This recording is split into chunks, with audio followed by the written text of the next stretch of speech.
Hello and good morning, everyone. I welcome you all at Duverse News Analysis. Today is 2nd October 2023, and we are going to discuss important news and articles from The Hindu newspaper. So, let's see what important news we got today to discuss. So, before starting the video, for PDF join Telegram channel Adoverse News Analysis. Link आपको description box में provided है. Make sure video को last तक देखें so that सारे important news आपकी यहाँ पर कवर हो. तो चलिए स्टार्ट करते हैं और देखते हैं आज हमें क्या क्या डिस्कस करना है. Now first article is oil firms raises ETF and commercial LPG prices. अब हम बात कर रहे हैं यहाँ पर किसकी? ऑयल फार्म की. तो ऑयल फार्म ने यहाँ पे जो एटीएफ है हमारा, एटीएफ क्या होता है यहाँ पर हम बात करें तो एविएशन टर्बाइन फ्यूल, जो आपके जेट इंजन जेट फ्यूल्स होते हैं उनका जो फ्यूल होता है तो उसका प्राइस, और जो हमारे कमर्शियल एलपीजी हैं, कमर्शियल एलपीजी वो एलपीजी सिलेंडर जिसका हम यूज़ कमर्शियल पर्पस के लिए करते हैं और इंडस्ट्रियल यूज़ के लिए करते हैं, तो इनकी प्राइसेस में क्या कर दिया यहाँ पर? रेज कर दिया है. So you will see here price of jet fuel increase by 5779.84 per kilolitre और 5% in the national capital to 1,18,199.17 per kilolitre. Okay, तो यहाँ पर क्या हुआ है, जो आपके जेट फ्यूल्स हैं उनका प्राइस इंक्रीज किया गया है और कमर्शियल एलपीजी सिलेंडर्स का यहाँ पर प्राइस इंक्रीज किया गया है. Okay, so the union cabinet approved 75 lakh new LPG connections under the Ujjwala scheme in September. Okay, हमारे जो हम बात करें किसकी? डोमेस्टिक पर्पस के लिए यूज किया रहा, उनका जो प्राइस है वो रिमेन रहेगा, उसमें कोई चेंज नहीं हुआ. सो देखिए यहाँ पर जो सिलेंडर होते हैं वो 2 टाइप्स के होते हैं. एक होता है हमारा डोमेस्टिक पर्पस के लिए और दूसरा होता है कमर्शियल पर्पस के लिए. डोमेस्टिक पर्पस का जो वेट होता है सिलेंडर का वो होता है 14.2 kg तक. कितना होता है? 14.2 kg तक होता है. और जो हम कमर्शियल पर्पस के लिए सिलेंडर यूज करते हैं, आप लोगों ने देखा होगा वो ब्लू कलर का होता है ना, ब्लू कलर का एक सिलेंडर होता है, उसका जो वेट होता है वो होता है 19 से 47.5 kg तक ये होता है, जिसका यूज हम कमर्शियल पर्पस और इंडस्ट्रीज में इसका करते हैं. ओके, तो यहाँ पर किसमें चेंज हुआ है? जो हम कमर्शियल पर्पस के लिए यूज करते हैं उसमें चेंज हुआ है, ना कि डोमेस्टिक पर्पस वाले में. तो आप लोगों को यहाँ पर ये चीजें याद रखनी है. ओके, सो इस आर्टिकल में इतना ही है. नेक्स्ट हम मूव करते हैं, अभी हम बढ़ते हैं हमारे क्वेश्चन की तरफ. तो आज का हमारा पहला क्वेश्चन है, with reference to union government consider the following statements. हमारे पास कुछ स्टेटमेंट दी गई हैं और ये बताना है वेदर दे आर करेक्ट और incorrect. Now first statement is saying N Gopalaswamy Iyer committee suggested that ministers and secretary be designated solely for pursuing the subject of administrative reform and promoting it. इसमें यहाँ पर क्या कहा जा रहा है? हम बात करें किसकी? एन गोपालास्वामी अय्यर कमेटी की. ठीक है, ये आपकी कमेटी है. उन्होंने क्या सुझाव दिया, उन्होंने क्या सजेस्ट किया कि मंत्री और एक सचिव को केवल प्रशासनिक सुधार के विषय को आगे बढ़ाने और उससे बढ़ावा देने के लिए नामित किया जाना चाहिए. इसका मतलब ये है कि हम किसी भी सेक्रेटरी को या मिनिस्ट्री को जो डिजाइन कर रहे हैं, यहाँ पर उनको डेजिग्नेट कर रहे हैं, तो उनका एक ही काम होना चाहिए. कौन सा काम होना चाहिए? सिर्फ एडमिनिस्ट्रेटिव रिफॉर्म होना चाहिए और उसे प्रमोट करना होना चाहिए. ओके, तो क्या ये स्टेटमेंट आपकी करेक्ट है या इनकरेक्ट, हमें ये कमेंट सेक्शन में बताना है. सेकंड स्टेटमेंट क्या है? In 1970s the department of personnel was constituted to the recommendation of the administrative reform commission 1996 and this was placed under the prime minister's charge. 1970 की बात की जा रही है. यहां पर हम किसकी बात कर रहे हैं कि हमें एडमिनिस्ट्रेटिव रिफॉर्म कमीशन, हमारा क्या है 1970 में एडमिनिस्ट्रेटिव रिफॉर्म कमीशन 1996 में ये सिफारिश करते हैं कि जो भी हम डिपार्टमेंट ऑफ पर्सनल्स हैं वो यहाँ पर क्या करेंगे? रिकमेंडेशंस देंगे. ओके, तो एक बार आप हिंदी में भी देख लीजिए. इन 1970 में प्रशासनिक सुधार आयोग 1966 की सिफारिश पर कार्मिक विभाग का गठन किया गया और इसे प्रधानमंत्री के प्रभाव में रखा गया. मतलब कि यहाँ पर हमने क्या किया? एक डिपार्टमेंट ऑफ पर्सनल्स को कॉन्स्टिट्यूट किया, जिसमें किसके रिकमेंडेशन से? एडमिनिस्ट्रेटिव रिफॉर्म कमीशन की रिकमेंडेशन से. और इसको किसके अंडर रखा गया? प्राइम मिनिस्टर चार्ज, मतलब कि प्राइम मिनिस्टर इसके चार्ज में होंगे और उनके अंडर में यहाँ पर हमने क्या किया? 1970 में डिपार्टमेंट ऑफ पर्सनल को कॉन्स्टिट्यूट किया. तो इसमें से कौन सा स्टेटमेंट करेक्ट है और कौन सा इनकरेक्ट, आई होप आप लोगों को कॉमेंट सेक्शन में कॉमेंट करके क्वेश्चन नंबर फर्स्ट का आंसर बताना है. ओके, सभी लोगों को, जो लोग ये वीडियो देख रहे हैं, उन्हें इस क्वेश्चन का आंसर कमेंट सेक्शन में करना है। नाउ सेकंड क्वेश्चन की तरफ मूव करते हैं। हमारा सेकंड क्वेश्चन है, ये आपका मॉडर्न हिस्ट्री का क्वेश्चन है। ओके, सो सेकंड क्वेश्चन क्या कह रहा है, विच act provided for separate representation of presidency of corporation, chamber of commerce, universities and जमींदार। हम इसमें किसकी बात कर रहे हैं कि किस एक्ट ने हमें यहाँ पर प्रोवाइड किया है, क्या, separate representation of presidency corporation. हम यहाँ पर किसकी बात कर रहे हैं कि जो आपके प्रेसिडेंसी निगम होते हैं उनको अलग रखना है, उनका जो रिप्रेजेंटेशन है उसको सेपरेट किया गया। Chamber of commerce and universities and zamindar, यहाँ पर जितने भी कॉमर्स के चैम्बर्स हैं और यूनिवर्सिटीज हैं, जमींदार हैं, इन सब का जो रिप्रेजेंटेशन है उसको हमने क्या करके रखा, अलग अलग करके रखा। ये किस एक्ट के अंदर आया था आपका, Indian Council Act 1909, Government of India Act 1919, Government of India Act 1935, none of the above. Okay, so question is clear. Question यहाँ पर ये कह रहा है कि representation of presidency corporation, chamber का रिप्रेजेंटेशन, कॉमर्स का रिप्रेजेंटेशन, यूनिवर्सिटीज का रिप्रेजेंटेशन एंड जमींदार का, इसको सेपरेट किया गया और ये किस एक्ट के अंदर किया गया है ये हमें बताना है। So question number first and question number second का आंसर आप लोगों को कॉमेंट सेक्शन में करना है। वीडियो के एंड में इन क्वेश्चन के आंसर आप लोगों को दिए जाएंगे। So ensure you are watching the video till the end. Okay, now move करते हैं नेक्स्ट आर्टिकल की तरफ। सो हमारा नेक्स्ट आर्टिकल है आज का, चेंज इन मालदीव्स। ओके, अब आप सभी को पता है कि मालदीव्स में इलेक्शन हुए थे और मालदीव्स में यहाँ पर न्यू प्रेसिडेंट चुनकर आए गए हैं।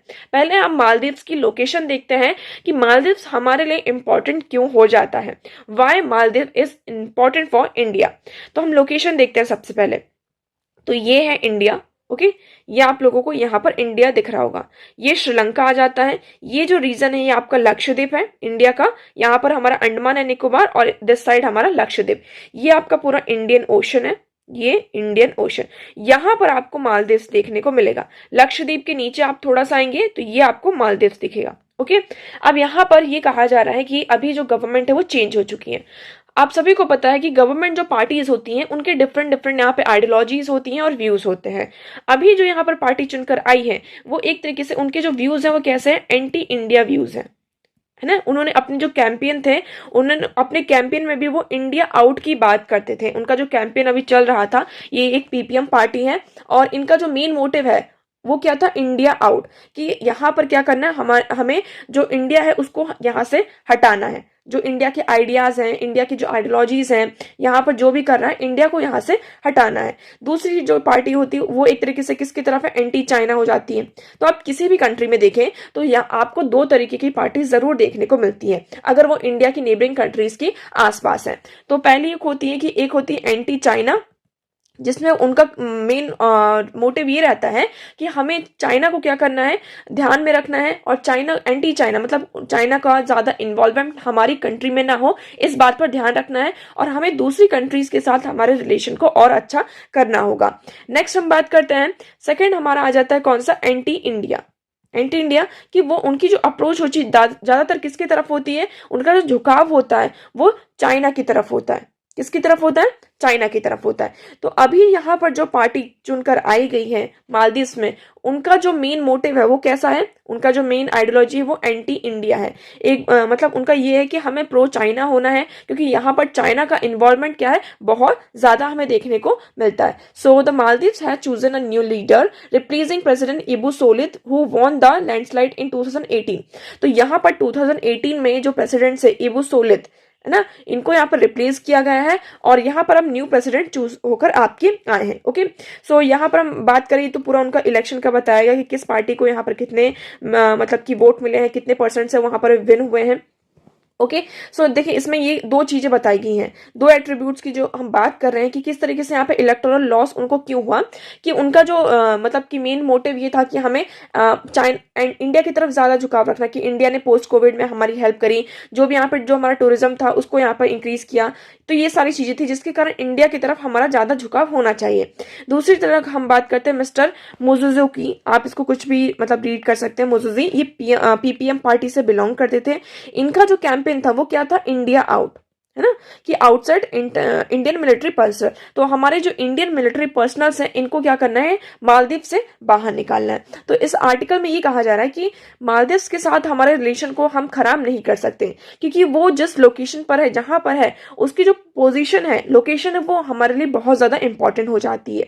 So India must engage with a new government in a male and deepen ties. तो ये कहा जा रहा है कि इंडिया को वहां की जो न्यू गवर्नमेंट है उनके साथ इंगेज करना होगा, और हमारे जो टाइज हैं उसको और ज्यादा स्ट्रॉन्ग करने होंगे उस पार्टी के साथ। तभी हम क्या कर सकते हैं, मालदीव्स के साथ हमारे रिलेशन को और ज्यादा स्ट्रॉन्ग कर सकते हैं, क्योंकि ये जो लोकेशन है हमारे लिए बहुत ज्यादा इंपॉर्टेंट हो जाती है। बहुत ज्यादा जो हमारा ट्रेड होता है, मोस्ट ऑफ दी, आपको सऊदी अरेबिया, यहाँ पर आपको पता है गल्फ कंट्रीज है, तो जो भी हमारा ट्रेड होता है वो इसी रीजन से मोस्टली होता है। तो इस रीजन में अगर किसी भी कंट्री के साथ हमारे रिलेशन खराब होते हैं तो ये हमारे लिए बहुत बड़ा इशू, चैलेंज बन के सामने आता है। Okay, so I hope this article is clear to you.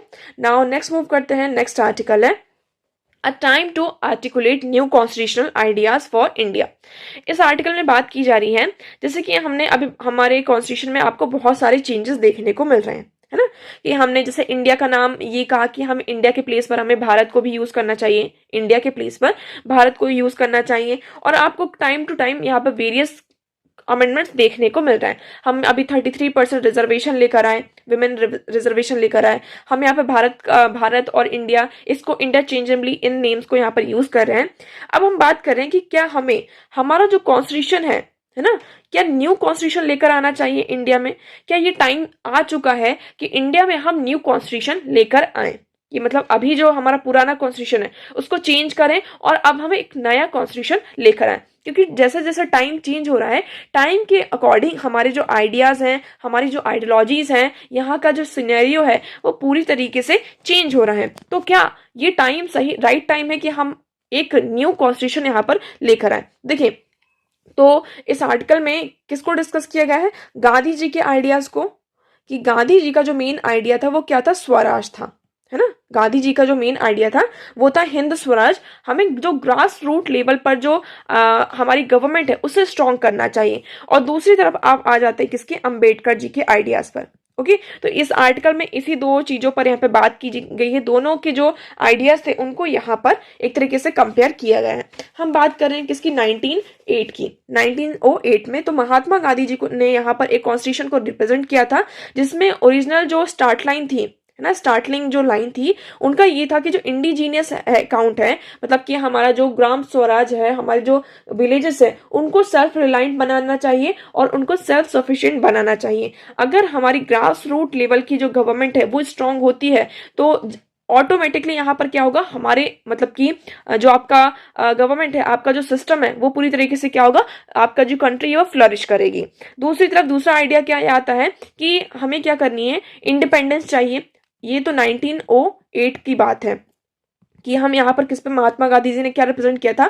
A startling original indigenous account of what the constitution would look like was represented by Mahatma Gandhi in 1908। तो यहाँ पर जब कॉन्स्टिट्यूशन का आइडिया आया था तो कॉन्स्टिट्यूशन किस तरीके से दिखना चाहिए, तो उन्होंने कहा था कि हमारा जो कॉन्स्टिट्यूशन होना चाहिए उसमें इंडिजीनियस अकाउंट होने चाहिए, मतलब कि स्वराज को यहाँ पर शामिल करना चाहिए। जो विलेज लेवल की पंचायत है, आपकी जो ग्राम पंचायत, ग्राम सभा जिसे हम कहते हैं, उनको ज्यादा से ज्यादा यहाँ पर पावर प्रोवाइड करनी चाहिए। दूसरी तरफ यहाँ पर ये दूसरा व्यू ये आता है कि हमें क्या चाहिए? इंडिपेंडेंस चाहिए।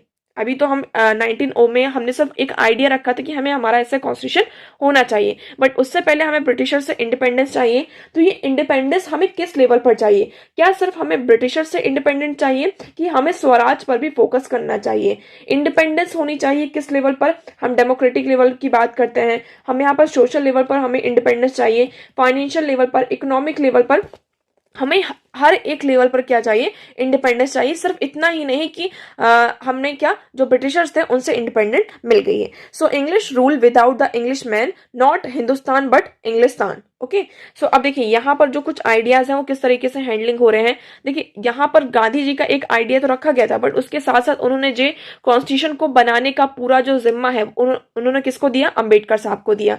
अब यहाँ पर आपकी क्या होती है? ड्राफ्टिंग कमेटी बनती है जिसके चेयरपर्सन डॉक्टर भीमराव अंबेडकर होते हैं, उनको अपॉइंट किया जाता है।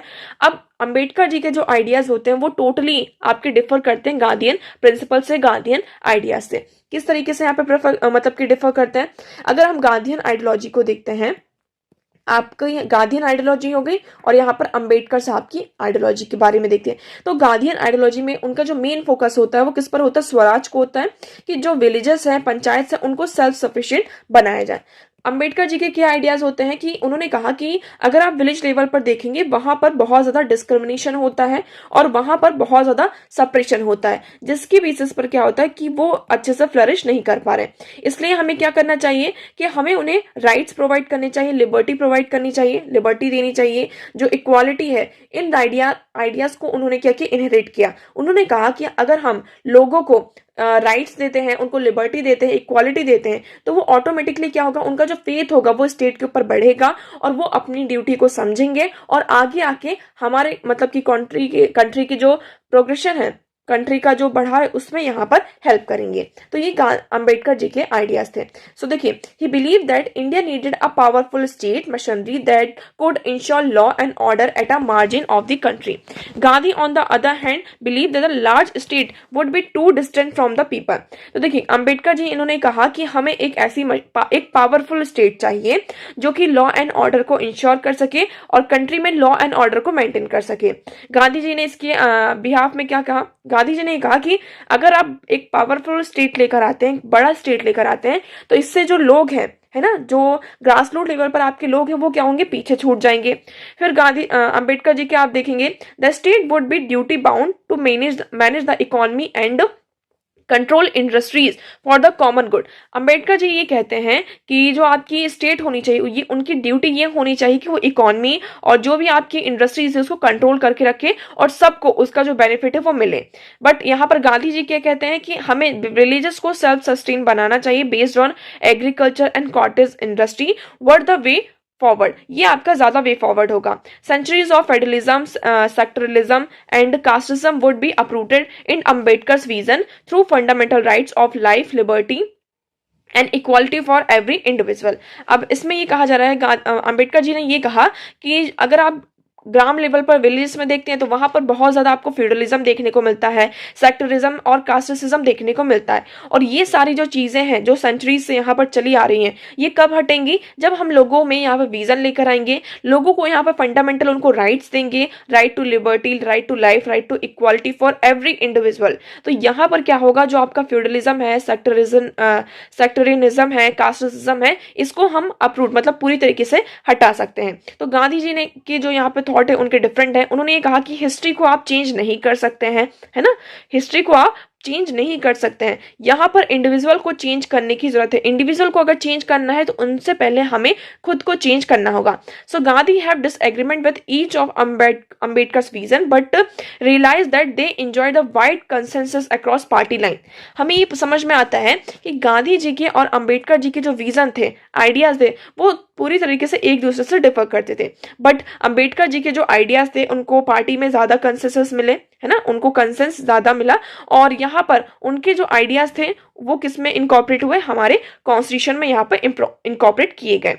आज के टाइम पर हम देखते हैं 1908 में यहाँ पर जो हमने गांधी जी का जो इन्फ्लक्स लिखा गया था, इन्होंने एक पूरा कॉन्स्टिट्यूशन भी लिखा गया था कि गांधी जी के आइडियाज पर पूरा एक कॉन्स्टिट्यूशन था। लेकिन जब वो कॉन्स्टिट्यूशन यहाँ पर बनकर आया, हम यहाँ पर देखेंगे Gandhian constitution for free India, ये अग्रवाल जी के द्वारा ड्राफ्ट किया गया था। लेकिन जब ये 1946 में पब्लिश हुआ तो ये लीगल कंटेक्स्ट में हमें ज्यादा नहीं दिख रहा था, ये ज्यादातर हमें मॉरल कोड दिख रहा था कि हमें यहाँ पर मॉरली इस तरीके से काम करना चाहिए। तो गांधी जी के जो प्रिंसिपल्स है वो मॉरली है, यहाँ पर वो एक लीगल कंटेक्स्ट में नहीं आते। इसी के चलते हमारा जो कॉन्स्टिट्यूशन ड्राफ्ट हुआ था उसमें हमने फंडामेंटल राइट्स की बात करी, हमने इक्वालिटी और लिबर्टी, यहाँ पर फ्रेटर्निटी, इन सारी चीजों की बात की। तो इस आर्टिकल में बस यही कहा जा रहा है कि देखिए, आप का जो टाइम है वो चेंज हो चुका है, क्या हमें यहाँ पर न्यू कॉन्स्टिट्यूशन लेकर आना चाहिए? कई बार ये क्वेश्चन आ चुका है, यूपीएससी के मेंस में भी ये पूछा गया है कि इंडियन कॉन्स्टिट्यूशन क्या आपका बोरोड कॉन्स्टिट्यूशन है? हमने सिर्फ जो वेरियस कॉन्स्टिट्यूशन के हाईली आइडियाज थे उनको बोरो किया है हमारे कॉन्स्टिट्यूशन में। हमारा जो कॉन्स्टिट्यूशन है वो एक बोरो कॉन्स्टिट्यूशन है, सिर्फ हमने कॉपी और पेस्ट किया है। पहला तो ये आ जाता है। सेकंड, इसमें हमारे ऊपर ये भी एलिगेशंस कुछ लगाए जाते हैं कि जो हमने आइडियाज और जो भी हमने लॉज वगैरह दूसरी कंट्री से यहाँ से इनकॉर्पोरेट किए इंडिया में, वो इंडिया का जो लेवल था उस टाइम पर उस बेसिस पर नहीं हुआ है, इंडिया का जो सिनेरियो था उस बेसिस पर नहीं हुआ है। ओके, तो इस तरीके के क्वेश्चन यहाँ पर पूछे जाते हैं। कई बार ऐसे क्वेश्चन आते हैं जिसमें हम दो आपकी जो पर्सनालिटीज होती हैं उन्हें कंपेयर करने के लिए कहा जाता है। सो मेक श्योर आप इस आर्टिकल को और अच्छे से पढ़ें, तो आपको यहाँ पर बाकी चीजें यहाँ पर क्लियर होंगी। नेक्स्ट आर्टिकल की बात करते हैं, विक्ट्री फॉर द वीक। अब यहाँ पर हम किसकी बात करेंगे, वचाती जजमेंट की। वचाती जजमेंट क्या है इसके बारे में अगर आप लोगों को पता है, ये 1992 का केस है। कब का? 1992 का केस है। पहले आप इसकी पूरी कहानी समझिए। ये तमिलनाडु में एक ट्राइबल कम्युनिटी रहती थी। ओके, ये केस कब आता है आपका?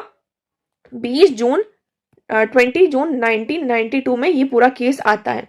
केस क्या होता है कि मतलब कि एक ग्रुप होता है, आपके जो ऑफिशियल्स होते हैं उसमें टोटल 155 से लेकर हम कह सकते हैं 200 तक के पुलिस पर्सनल्स थे और पूरे ऑफिशियल्स थे। उन्होंने क्या किया कि ये जो ट्राइबल ग्रुप ये जो ट्राइबल कम्युनिटी थी वो एक गांव में रहते थे, और उन्होंने कौन से हिल में रहते थे? ये इदलिक फुट हिल्स में रहते थे। ठीक है, ईस्टर्न घाट में ये पूरा फुट हिल्स पड़ता है। अब ये पूरा जो एक ग्रुप था ऑफिशियल्स का, पर्सनल्स का, वो यहाँ पर इन ट्राइबल कम्युनिटीज के पास में गए और उन्होंने इनके ऊपर चार्जेस लगाए कि आप यहाँ पर क्या कर रहे हैं, जो चंदन होता है आपका उसकी स्मगलिंग कर रहे हैं, जो आपके सैंडल वुड्स होते हैं उसकी इलीगल आप होर्डिंग कर रहे हैं। उसको आप विलेजर्स पर मतलब कि एक्यूज किया कि आप जो सैंडल वुड्स है उसको उसकी एक्यूजिंग कर रहे हैं, मतलब कि उसको इलीगल यहाँ पे होर्डिंग कर रहे हैं और स्मगलिंग की जा रही है। इसी के चलते उन्होंने विलेजर्स की जो प्रॉपर्टी थी, विलेजर्स को, विमेंस को, जितने भी बच्चे थे, सारे लोग को यहाँ पर कहा कि आप सभी लोग इसमें इंक्लूड हैं। इसलिए उनको बहुत ही बुरी तरीके से पीटा। ओके, उनके जो घर थे उनको पूरी तरीके से डिस्ट्रॉय किया, उनके जो कुएं वगैरह थे जहां से वो लोग पानी पीते थे उसे पॉइजन किया। उसमें हम देखेंगे 18 women including a girl raped. वहां पर जो 18 विमेन थी उनको क्या किया, बहुत ही उनके साथ सेक्सुअल असॉल्ट किया गया और उनके साथ रेप किया गया। ठीक है, अभी पूरा केस लेकर जाते हैं ये लोग, जो भी कम्युनिटी के लोग होते हैं, वो किसके पास जाते हैं? यहाँ पर पुलिस के पास जाते हैं। लेकिन पुलिस यहाँ पर क्या कहती है कि जो स्टेट होती है, स्टेट उनका जो केस होता है उसको रजिस्टर करने से यहाँ पर रिफ्यूज कर देती कि हम आपका जो केस है वो नहीं ले सकते हैं। उन्होंने कहा, विलेजर्स को फोर्स किया कि आप किसके पास जाइए? सीबीआई के पास जाइए। ये केस जाता है किसके पास? सीबीआई के पास जाता है, और सीबीआई यहाँ पर पूरी इन्वेस्टिगेशन करती है और इंक्वायरी करती है, और सीबीआई यहाँ पर 1996 में पूरी चार्जशीट को यहाँ पर फाइल करती है। ओके, फिर यहाँ पर ये जो पूरा केस होता है कहाँ जाता है? आपका सेशन कोर्ट में जाता है, और सेशन कोर्ट में ये पूरा केस चलता है, और 2011 में ये पूरा इसका क्या होता है? जजमेंट आता है, जिसमें यहाँ पर जो सेशन कोर्ट होती है, जितने भी यहाँ पर लोग इंडल्स थे इस केस में, जो भी 155 जो भी पर्सनल्स थे, ऑफिशियल्स का ग्रुप था, उन्हें यहाँ पर कन्विक्ट प्रोवाइड किया गया under the ST/SC prevention of atrocity act 1989। ठीक है, इसमें जो भी चार्जेस थे रेप के और जो भी एक्यूज था उनको कन्विक्ट किया गया। लेकिन यहाँ पर क्या हुआ कि जो एक तरीके से आप कह सकते हैं पार्टी होती है ना, आपकी कोई ना कोई पॉलिटिकल पार्टी यहाँ पर बीच में आ जाती है। उन्होंने इस कन्विक्शन पर मद्रास हाई कोर्ट से लेकर, मतलब जो भी उनसे अपील करके जो भी ब्यूरोक्रेट्स थे, उन्होंने उस पर स्टे लगवा दिया। क्या कर दिया? स्टे लगवा दिया। 2011 में ये होता है, कन्विक्ट किया जाता है, लेकिन वहां की जो पॉलिटिकल पार्टी थी, ब्यूरोक्रेट्स ने ये अपील करी, तो इस जो कन्विक्शन था उसमें स्टे लगा दिया गया। लेकिन अभी ये स्टे लगा था, अब फिर से यहाँ पर क्या हुआ है, अभी हाल ही फिलहाल में ये जो स्टे था उसको यहाँ पर हटा दिया गया है मद्रास हाई कोर्ट के द्वारा। ओके, सो आप यहाँ पर देखेंगे, This judgment is also a pivotal movement in the long battle of Adivasi right. यहाँ पर ये जो जजमेंट था वो बहुत ही एक तरीके से लॉन्ग बैटल है ना। 1992 से पूरा केस चल रहा है, आज 2023 हो चुका है। आप यहाँ पर देख सकते हैं कितने सालों का ये 23 और 8, तो कितने सालों से यहाँ पर पूरा केस चल रहा है। तो एक लॉन्ग बैटल थी आदिवासी के लिए। उनको ये यहाँ पर जो ये केस का जजमेंट आया है, तो एक तरीके से ये क्या कमिट कर रहा है आपका यहाँ पर, so it will be remembered as a case where despite India's stark inequities the convergence of an alert civil society, committed lawyers and independent judiciary and the resolve all victims seeking justice could still work our democratic constitution and the judicial system of their advantage. तो इस article को आप एक case study की तरफ ले सकते हैं कि अभी भी हम देखते हैं इंडिया में बहुत सारे इनइक्विटीज देखने को मिलती हैं, but in spite of all these inequalities अभी भी हमें ये दिखता है कि हमारी जो सिविल सोसाइटी है वो अलर्ट है। यहाँ पर कुछ कमिटेड लॉयर्स हैं जो रियलिटी में क्या करना चाहते हैं, इन जो आपके आदिवासीज हैं, जो भी पीपल है, उनके लिए यहाँ पर लड़ना चाहते हैं। हमारे यहाँ अभी भी एक इंडिपेंडेंट जुडिशरी है जो कि यहाँ पर उनका जो टारगेट है कि जो विक्टिम है जस्टिस के लिए वो सीख कर रहे हैं, उनको यहाँ पर पूरी जस्टिस मिले। ओके, और अभी भी हमारा जो और ये सारी चीजें कहाँ हो सकती हैं, एक डेमोक्रेटिक कॉन्स्टिट्यूशन में ही हो सकती हैं। तो ये हमारे जुडिशियल सिस्टम का सबसे बड़ा एडवांटेज है। तो आप इस केस को अच्छे से याद रखिएगा, ठीक है। ये केस हमारे लिए क्या हो जाता है, बहुत ज्यादा इंपॉर्टेंट हो जाता है। तो इसमें 215 लोग थे टोटल जो इन्वॉल्व थे इस सेशन कोर्ट में। इनको यहाँ पर इन्होंने अपील किया था और मतलब अपील किया था कि अभी भी स्टे लगा जाए, लेकिन फ्राइडे को यहाँ पर क्या हुआ, मद्रास हाई कोर्ट ने यहाँ पर इन सारी अपील्स को डिसमिस कर दिया। ओके, सो आई होप आपको ये बचा थी जो केस था, है ना, जजमेंट था, वो आपको यहाँ पर क्लियर होगा। ओके, नेक्स्ट मूव करते हैं। सो नेक्स्ट आर्टिकल है हमारा an ageing India needs age responsive TB care. Okay, हम बात करते हैं टीबी की बात करते हैं। ट्यूबरक्लोसिस आपका होता है, इसमें जो आपके एल्डर पीपल हैं वो सबसे ज्यादा क्या है, आपके वल्नरेबल हैं टीबी। अब यहाँ पर पूरा एक डेटा प्रोवाइड किया गया है, इस डेटा को आपको याद रखना है, आप इसे कहीं भी कोट कर सकते हैं आपके आंसर में। डेटा क्या है, यहाँ पर ये कहा जा रहा है अभी तो हमारा जो मेन टारगेट है एसडीजी, जो हमारा सस्टेनेबल डेवलपमेंट गोल है, कि 2030 तक हमारे जितने भी सस्टेनेबल डेवलपमेंट गोल्स हैं उसे हमें अचीव करना है। इंडिया में भी यहाँ पर टीबी एलिमिनेशन प्रोग्राम लेकर आया गया है, टीबी मुक्त भारत, जिसमें हमारा टारगेट है कि 2050 तक हमें क्या करना है, टीबी को पूरी तरीके से एलिमिनेट करना है। ठीक है, पहली चीज तो ये हो गई। दूसरी चीज आप यहाँ देखेंगे कि इंडिया की जो पॉपुलेशन है वो बढ़ रही है। 2011 में हमारी जो यंग पॉपुलेशन थी, मतलब कि एल्डर पॉपुलेशन थी, वो कितनी थी, 9% थी। 2000 ये कहा जा रहा है कि अब जो ये बढ़कर कितनी हो चुकी है, 2030 तक ये जो पॉपुलेशन है वो कितनी हो जाएगी, 12.5% हो जाएगी। और 2050 तक यही पॉपुलेशन जो मतलब कि एज पॉपुलेशन है आपकी, जो ओल्डर पॉपुलेशन है वो कितनी बढ़ जाएगी, 20% तक यहाँ पर बढ़ जाएगी। ये क्लियर हुआ इतना कि 2011 में जो ओल्ड एज जितने भी मतलब कि एल्डरली पीपल थे वो कितने थे, 9%। 2030 तक यहाँ पर डेटा आया है कि वो 12.5% होगा और 2050 तक यहाँ पर ये 20% होगा। इतना क्लियर हुआ। ओके, अब 1 अक्टूबर को हम international day of older person यहाँ पर सेलिब्रेट करते हैं, इसी बेसिस पर ये आर्टिकल आपके सामने आया है। अब हम बात करें किसकी, ट्यूबरक्लोसिस की। अब आप देखेंगे उन पर्सन की, मतलब कि 50 से लेकर जो 60 तक के लोग हैं, 55 से 60 तक के जो लोग हैं, अगर हम उनमें देखें तो 1 लाख जो पेशेंट्स हैं, आप 1 लाख लोगों में अगर हम देखें तो 528 मतलब कि 88 588 जो लोग हैं पर लाख पीपल में आपको टीबी के पेशेंट देखने को मिलते हैं। मतलब 1 लाख में 588 पीपल जो है वो आपको टीबी के पेशेंट दिखते हैं। कौन सी एज ग्रुप में, 55 से 60। मतलब कि यहाँ पर जो 588 जो पीपल है उनकी जो एज है वो कितनी है, 55 से 60 ईयर है।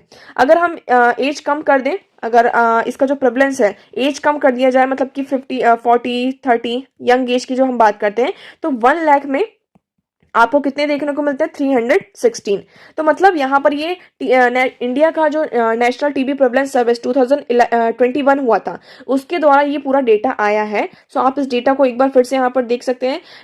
India national TB prevalence survey 2021 reveal that the prevalence of TB in people over the age of 55, यहाँ पर जिन लोगों की एज 55 से ईयर है, सो वॉज 588, मतलब उनका नंबर कितना है, 588 पर लाख पॉपुलेशन में। Okay, much higher than the overall national prevalence of 316। ये क्या है, हमारा जो मतलब कि आपकी जो यंग पॉपुलेशन है, मतलब 55 से जिन लोगों की एज कम है, उसके कंपैरिजन में ये क्या है, बहुत ज्यादा हाई है। इसका मतलब क्या हो रहा है, जैसे जैसे हमारी जो एज है वो बढ़ेगी तो यहाँ पर जो टीबी के केसेस है वो भी आपको क्या दिखाई देंगे, बढ़ते दिखाई देंगे। अब हम टीबी को यहाँ पर डायग्नोस क्यों नहीं कर पाते, सबसे बड़ा इशू यहाँ पर क्या आता है, टीबी का जो इम्पैक्ट होता है एल्डरली पीपल में वो सबसे ज्यादा होता है। क्यों होता है, क्योंकि जो टीबी के सिम्टम्स है उसको हम यहाँ पर किसके साथ इंक्लूड कर देते हैं, आपके जो एल्डर एज में जो सिम्टम्स होते हैं, बुढ़ापे के कारण जो बीमारियां होती हैं, उससे हम यहाँ पर लिंक कर देते हैं। जैसे हम सिम्टम्स की बात करें, क्या होता है, टीबी में आपको कफ होता है, फैटिक होता है, मतलब कि थकान होती है, वेट लॉस होता है। तो ये जो भी साइंस होते हैं उसको हम किसके साथ यहाँ पर डिसमिस कर देते हैं, इसको किसके साथ हम यहाँ पर लिंक कर देते हैं कि ये साइन है किसके, आपके ओल्ड एज की, कि बुढ़ापे के कारण ये सारी चीजें होती हैं, कफ होता है, थकान होती है, वेट लॉस होता है। तो इन दोनों चीजों को हम लिंक कर देते हैं। तो सबसे पहले क्या आ जाता है, तो हमने इसको लिंक कर दिया। अब लिंक कर दिया तो टाइम पर यहाँ पर क्या होता है, आपका ट्रीटमेंट नहीं हो पाता, पहली चीज ये।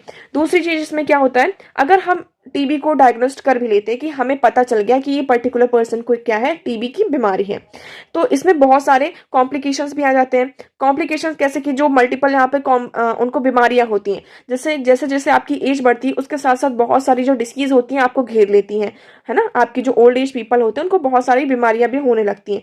सबसे बड़ा जो प्रॉब्लम है, पर्टिकुलरली हम डायबिटीज की बात करते हैं। जो डायबिटीज के केसेस हैं, आपको समझ में आ रहा होगा कितने ज्यादा हैं, तो इस चीज को यहाँ पर डायबिटीज के साथ लिंक कर देते हैं। अब डायबिटीज भी जो हो जाता है तो इससे आपका जो पिल काउंट है वो धीरे धीरे यहाँ पर इंक्रीज होने लगता है। मतलब कि आपको यहाँ पर टीबी की भी ट्रीटमेंट लेना है तो उसकी भी ट्रीटमेंट चल रहा है, और उसके साथ साथ जो अदर आपकी डिसीज, जो डायबिटीज है या फिर ब्लड प्रेशर है, कोई अदर बीमारी है, उसका भी आप यहाँ पर क्या ले रहे हैं, मेडिकेशन ले रहे हैं। तो इससे क्या होता है कि आप बहुत ज्यादा क्या करने लगते हैं, जो पिल्स होती हैं, आपकी जो मेडिसिन होती है, उसको कंज्यूम करने लगते हैं, और इसका साइड इफेक्ट आपकी बॉडी में देखने को मिलता है। ठीक है, सो यहाँ पर treatment, irregular treatment adherence and poor outcomes including death, यहाँ पर डेथ तक के भी चांसेस होते हैं। ओके, नेक्स्ट इसमें ये कहा जा रहा है कि सबसे बड़ा नेक्स्ट हमारा जो चैलेंज होता है, क्या होता है कि इंफ्रास्ट्रक्चर, कि टीबी को हम यहाँ पर मतलब कि जो आपके हॉस्पिटल्स होते हैं वो बहुत दूर दूर होते हैं। हमें इंफ्रास्ट्रक्चर को अगर हम क्या करेंगे, एक्सेसिबल बनाना है, हमें जो भी आपके इंफ्रास्ट्रक्चर हैं, क्योंकि जो एल्डरली एज पीपल होते हैं तो उन्हें कई बार क्या प्रॉब्लम होती है, वो स्ट्रगल होती है कि वो वहां तक कैसे पहुंच पाएंगे, उनको ट्रेवल करने में प्रॉब्लम होती है। तो इसके चलते पहली बात तो इन्फॉर्मेशन नहीं मिल पाती, और अगर रिलायबल इन्फॉर्मेशन मिलती भी है तो वहां तक वो कैसे जाएंगे। नेक्स्ट अगर आ जाता है, आप देखेंगे कि 50 से 60 तक की एज में जितने भी लोग होते हैं वो रिटायर हो जाते हैं, तो वो इन इकोनॉमिकली आप देखेंगे वो किसके ऊपर डिपेंड होते हैं, अपनी फैमिली के ऊपर। यहाँ पर इकोनॉमिक इंटरडिपेंडेंस आ जाती है। तो ये सारे आर्गुमेंट्स लिए जाते हैं किसकी कंपैरिजन में, आपके टीबी पेशेंट्स में। तो इसका वे फॉरवर्ड क्या है, वे फॉरवर्ड सबसे बड़ा है कि पहले तो हमें टीबी को पूरी तरीके से उसका जो डायग्नोसिस है उसको करना होगा। दूसरी बात, हम किसकी बात कर रहे हैं यहाँ पे, इंफ्रास्ट्रक्चर की। इंफ्रास्ट्रक्चर को अवेलेबल करवाना होगा, अवेलेबल के साथ साथ उसे एक्सेसिबल भी कराना होगा। हम यहाँ पर क्या कर सकते हैं, उन चीज़ों को एक्सेसिबल करवा सकते हैं, उनके लिए यहाँ पर न्यू प्रोटोकॉल्स लेकर आ सकते हैं, हम यहाँ पर उनके लिए प्रोग्राम लेकर आ सकते हैं, इनके लिए एक अलग से एक प्रोफेशनल का ग्रुप बना सकते हैं, जिसमें यहाँ पर जो भी क्लिनिकल ट्रायल्स हैं और जो मैनेजमेंट है उसको यहाँ पर देखें। ओके, तो मतलब उनके लिए यहाँ पर जो क्लिनिकल, टेक्निकल, ऑपरेशनल प्रोटोकॉल्स है, गाइडेंस है, वो सारी चीज़ें यहाँ पर लेकर आ सकते हैं, जो पूरा असेसमेंट करेगा। जो हमारा हेल्थ केयर सिस्टम है उसे भी हमें इम्प्रूव करने की ज़रूरत है। और जहाँ हम इंफ्रास्ट्रक्चर की बात कर रहे हैं कि ठीक है, यहाँ पर मान लीजिए ये पर्टिकुलर पर्सन का घर है और यहाँ पर उसका जो घर है वो हॉस्पिटल के पास है, तो घर तो उसके पास में है, मतलब कि हॉस्पिटल पास में है, लेकिन वो उस चीज को एक्सेस भी कर पा रहा है, लेकिन क्या उस चीज को वो अफोर्ड कर पा रहा है, जो वहां पर जो ट्रीटमेंट प्रोवाइड किया जा रहा है, क्या वो उस चीज को अफोर्ड कर पा रहा है या नहीं। तो जो भी आपके यहाँ पर हेल्थ केयर सिस्टम है उसको एक्सेसिबल के साथ साथ उसे अफोर्डेबल भी बनाना होगा, तभी हम क्या कर पाएंगे, ये जो पूरे केसेस है उसको हम पूरी तरीके से खत्म कर पाएंगे। So finally we need a stronger research agenda focused on TB in the elderly to better understand state specific trend in cases finding and outcomes among elderly people with TB, substance use, drug resistance, a comorbidity pattern across the geographies, uptake of TB preventive therapy in elderly, and intersectionality with other aspect of equity such as gender, disability, class and caste. तो हमें यहाँ पर जो भी आपकी inequalities हैं, intersectionality है, इन सारे एस्पेक्ट को अलग रखते हुए हमें सबको एक साथ लेकर आना होगा, और यहाँ पर ऑर्गेनाइजेशन मतलब कि एक जो एज रिस्पॉन्सिव टीबी केयर है उस पर हमें ज्यादा से ज्यादा अब क्या करना होगा, फोकस करना होगा। Okay, so I hope this article is clear to you. Next move करते हैं, हमारा नेक्स्ट आर्टिकल है the largest climate action lawsuit again 32 countries. तो यहाँ पर क्या हुआ है कि 30 जो आपके कुछ 6 यंग पीपल थे पोर्तुगल के, 11 साल से लेकर 24 ईयर तक की उनकी एज है, उन्होंने क्या किया है, आपके जो 32 यूरोपियन कंट्रीज हैं उनके अगेंस्ट में लॉ सूट फाइल किया है, मतलब ये केस किया है एक तरीके से आप ऐसा कह सकते हैं, ठीक है। So the largest climate action law suit again 32 countries, ये जो मतलब कि लॉ सूट है वो 32 कंट्रीज के उसमें यहाँ पर किया गया है। अब ये क्या है, एक्चुअली जैसे कि आप सभी को पता है कि हमारा जो पेरिस क्लाइमेट है उसमें हमारा जो टारगेट रखा गया है कि 1.5 डिग्री से ज़्यादा अर्थ का टेम्परेचर नहीं होना चाहिए। अगर अर्थ का टेम्परेचर यहाँ पर क्लाइमेट चेंज होता है तो इसके कैटास्ट्रॉफिक और इरिवर्सिबल इम्पैक्ट आपको देखने को मिलते हैं। तो इन यंग बच्चों ने क्या किया है, जो 6 यंग लोग हैं, तो उन्होंने यहाँ पर एक तरीके से क्लाइमेट एक्शन की तरफ, मूवमेंट की तरफ एक हिस्टोरिकल लीगल बैटल स्टार्ट किया है। इन्होंने ये कहा कि ये जो क्लाइमेट चेंज हो रहा है इसके कारण जो हमारा हेल्थ सिस्टम है, हमारा जो हेल्थ है वो उसमें कमी आ रही है, हमारी जो मेंटल हेल्थ है उसमें यहाँ पर उसको अफेक्ट कर रहा है, हमारी फिजिकल और मेंटल हेल्थ पर यहाँ पर अफेक्ट कर रहा है। इसके कारण हमारे जो लीगल राइट्स हैं, हमारे जो ह्यूमन राइट्स हैं, जैसे कि हमारे जो फंडामेंटल राइट्स हैं वो क्या हो रहे हैं, वॉयलेट हो रहे हैं। जैसे right to free from human degrading treatment, convention जो भी हमारे ह्यूमन राइट में कन्वेंशन है, right to life, right to be free from inhuman और degrading treatment, the right to privacy, family life, right to be free from discrimination. So ये जो भी rights हैं वो क्या हो रहे हैं, वॉयलेट हो रहे हैं। क्यों वॉलेट हो रहे हैं, क्योंकि क्लाइमेट क्राइसिस हो रहा है और ये क्लाइमेट क्राइसिस हमारी फिजिकल और मेंटल हेल्थ को मतलब कि नुकसान पहुंचा रहा है। So since 32 countries contributed to climate catastrophe and jeopardize the future of young people, ये 32 देशों ने यहाँ पर क्या किया है, कंट्रीब्यूट किया है क्लाइमेट कैटास्ट्रॉफ में, क्लाइमेटिक चेंज में, जो क्लाइमेट चेंज आ रहा है इसके कारण जो यंग पीपल का पॉपुलेशन है, मतलब कि फ्यूचर है, उसको पूरी तरीके से खराब कर रहे हैं।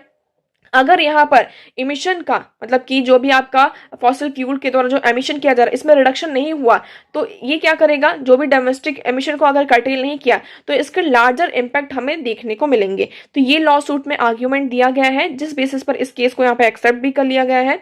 सो आप देखेंगे यहाँ पर The Portuguese youth claim that European nations have faltered in their climate emission goal, falling past their global climate budget consistent with the Paris Agreement target of limiting global warming under 1.5 degree Celsius.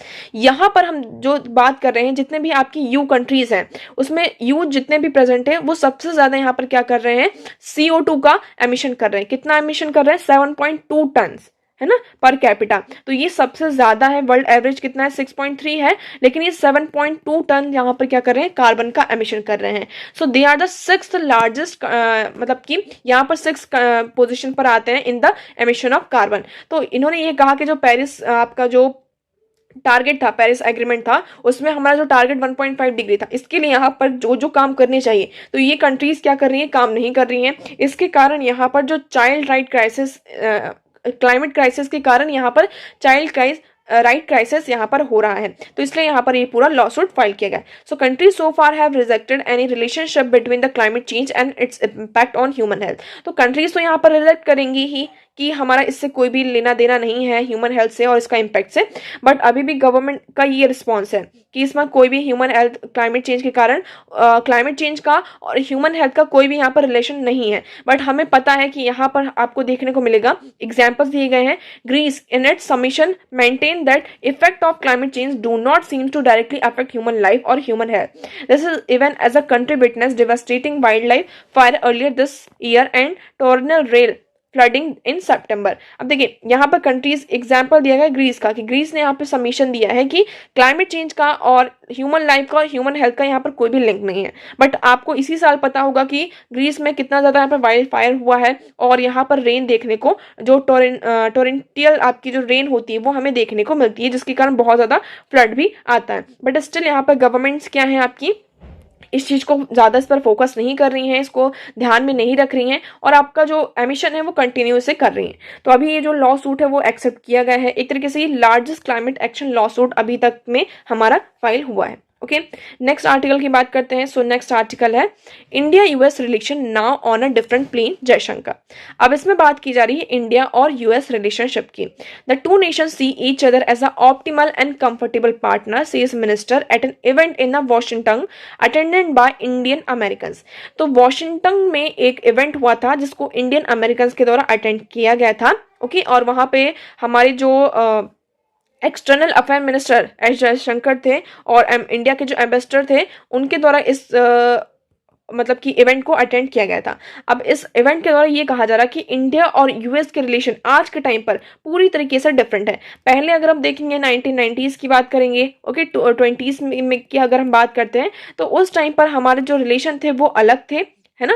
और आज के time पर क्या हो रहा है, हमारा relation अलग हो रहा है। आज के टाइम पे यूएस कैसा देखता है इंडिया को, एक ऑप्टिमल एंड कंफर्टेबल पार्टनर की तरह देखता है, ठीक है। सो ये जो रिलेशन है, रिलेशन में चेंज हो रहा है, वो क्यों हो रहा है, क्योंकि इंडिया अब अच्छी तरीके से यहाँ पे प्रोग्रेस कर रहा है हर एक फील्ड में, हर एक सेक्टर में। तो इंडिया की जो पोजीशन है वो धीरे धीरे कैसी होती जा रही है, स्ट्रांग होती जा रही है ना। इसलिए यूएसए को भी ये रियलाइज हुआ है कि इंडिया के साथ रिलेशन को यहाँ पर मेंटेन करके रखना होगा। तो आज के टाइम पर हम इंडिया को यूएसए ऐसा कैसा देखता है, एक ऑप्टिमल और कंफर्टेबल पार्टनर की तरफ देखता है। तो ये हमारे मिनिस्टर्स के द्वारा कहा गया है। सो इसमें सिर्फ अभी इतना ही है। न्यूज और आर्टिकल्स तो यहाँ पर हमारे खत्म होते हैं। अब हम बढ़ते हैं हमारे क्वेश्चन की तरफ। सो क्वेश्चन वॉज, हमारा पहला क्वेश्चन था, with reference to the union government consider the following statement. Union government को ध्यान में रखते हुए उसके रेफरेंस में आपको कुछ स्टेटमेंट्स दी गई थी और आपको ये बताना था कौन सा स्टेटमेंट करेक्ट है और कौन सी इनकरेक्ट। तो हमारी जो फर्स्ट स्टेटमेंट है वो पूरी तरीके से इनकरेक्ट है, okay. So N Gopala Swami Ayyar committee suggested that ministers and secretary be designated solely for the pursuing the subject of administrative reform and promoting it. तो ये स्टेटमेंट आपकी इनकरेक्ट हो जाती है। सेकंड वन है, सेकंड स्टेटमेंट इज करेक्ट। तो आपका right option होता है यहाँ पे ऑप्शन बी। आप इसका यहाँ पर एक्सप्लेनेशन देख सकते हैं। सो Sri N. Gopalaswamy Iyer in his report, namely Recognition of Machinery of Central Government in 1950, recommended for the grouping of ministers, improvement of the capabilities of the personnel and also in the working of O&M division। तो उन्होंने यहाँ पर क्या recommend किया था कि ministers की जो ग्रुपिंग है उसमें उनकी जो कैपेबिलिटीज है उसको इम्प्रूव करना है, पर्सनल्स की कैपेबिलिटी और जो वर्किंग O&M है उसमें। So in now where mention that minister and secretary be designated solely for pursuing the subject और administrative reform and promoting it. Next question है हमारा, which act provided for separate representation of presidency corporation, chamber of commerce, universities and zamindar. यहाँ पर किस act के द्वारा यहाँ पर प्रोवाइड किया गया था कि प्रेसिडेंसी कॉर्पोरेशन, चैम्बर कॉमर्स और इन सबको जो रिप्रेजेंटेशन होना चाहिए वो सेपरेट होना चाहिए, अलग अलग होना चाहिए। तो इसमें आपका राइट ऑप्शन हो जाता है option A, Indian Council act 909। Indian Council act 909 आता है जिसके तहत ये कहा जाता है कि आपकी जो प्रेसिडेंसी कॉर्पोरेशन है, चैम्बर्स है, कॉमर्स है, यूनिवर्सिटीज, जमींदार है, उनको सेपरेट रिप्रेजेंटेशन प्रोवाइड करना चाहिए। So right option is option A, okay. So I hope this question is clear to you. So आज के लिए इतना ही। आई होप आपको सारी चीजें यहाँ पर क्लियर होंगी। अगर आपको कोई डाउट लगता है so you can ask in comment section. Video कैसा लगा कमेंट सेक्शन में एक बार जरूर बताइएगा। वीडियो को लाइक करना एंड चैनल को सब्सक्राइब करना ना भूलें। So that's for all today. Thank you so much for discussion.